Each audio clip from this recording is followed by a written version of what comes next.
Sveikatos ir grožio akademija vykdo masažuotojo programą,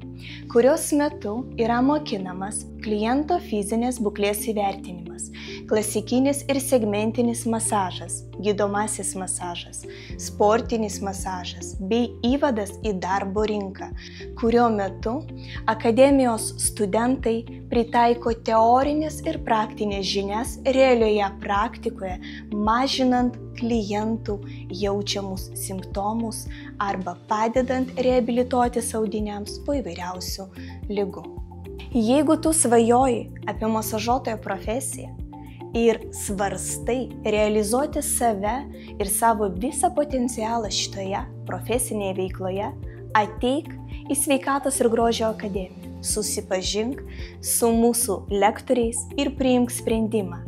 ar šita vieta yra skirta tau ir ar tu nori studijuoti masažuotojo programą.